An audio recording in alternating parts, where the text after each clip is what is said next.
প্রচলিত কৃষির ধারা থেকে সম্পূর্ণ ভিন্ন গল্প এটি। একসময় যেখানে ছিল শুধু ধুলা আর অবহেলা, বিস্তীর্ণ এক বিভাজন রেখা যা কেবল বাতাসের ধুলো উড়িয়ে পথচারীদের অস্বস্তি দিত। কিন্তু একদল মানুষের উদ্ভাবনী ভাবনায় সেই পরিত্যক্ত স্থান আজ সবুজের বিছানা। দীর্ঘদিন ধরে পড়ে থাকা পথের মাঝখানে ডিভাইডার এখন ভূমিহীন কৃষকদের জন্য নতুন আশার আলো নিয়ে এসেছে।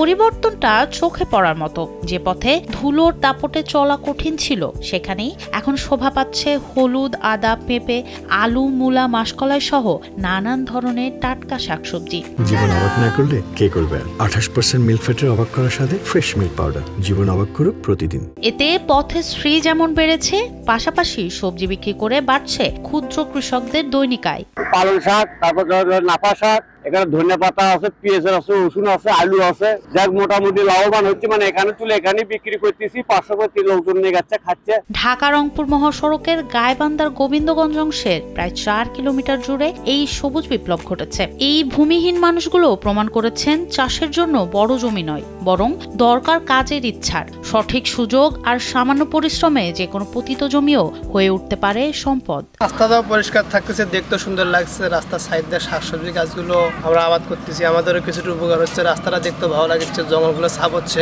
খাদ্য উৎপাদন হচ্ছে বিশ্ব রোডের উপরে থেকে। এই পালং শাক থেকে শুরু করে লাভা শাক, মূলো, পেঁয়াজ, মরিচ সব জিনিসে আবাদ হচ্ছে বিশ্ব রোডের উপরে।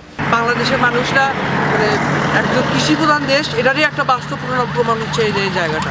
ফাঁসিতলা বাজারের একজন শ্রমিক দুলু শেখ দিনের ক্লান্তি শেষে অবসর সময়কে কাজে লাগিয়েছেন ফ্লাইওভারের পাশে। তিনি এখানে হলুদ, রসুন, আদা ও পেঁয়াজের চাষ করেন এবং স্থানীয়ভাবেই বিক্রি করেন। তার আশা 1 মণ হলুদ থেকে 7 থেকে 8 হাজার টাকা আয় হবে।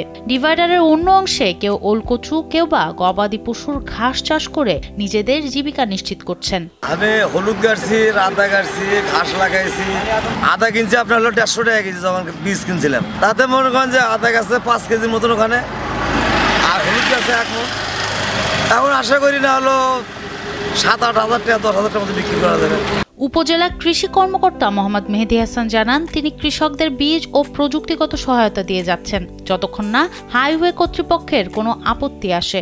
রাস্তার ডিভাইডারের উপর দিয়ে 3.5 থেকে 4 কিলোমিটার পর্যন্ত ভূমিহীন প্রান্তিক কৃষক শাকসবজি চাষ করতেছে। সেক্ষেত্রে আমরা কৃষকদেরকে আমাদের উপজেলা কৃষি অফিসের পক্ষ থেকে বিভিন্ন ধরনের শাকসবজির বীজ সরবরাহ করেছি। এইখান থেকে যে বাড়তি শাকসবজি পাচ্ছে সেটা তারা বাজারে বিক্রি করে তারা এইখান থেকে ন্যায্য মূল্যের মাধ্যমে কিছু টাকা বা অর্থ উপার্জন করতে পারছে। ভূমিহীন কৃষকদের এই অদম্য স্পৃহা, পরিত্যক্ত জমির সঠিক ব্যবহার এবং রাস্তার সৌন্দর্য বৃদ্ধি সব মিলিয়ে মহাসড়কের মাঝে এই সবজি চাষ এখন গোবিন্দগঞ্জে এক অনন্য এবং অনুপ্রেরণামূলক দৃষ্টান্ত স্থাপন করেছে। এই উদ্যোগটি প্রমাণ করেছে যে সংকট থেকেও সুযোগ তৈরি করা সম্ভব। সোনম সিদ্দিকী, কালবেলা।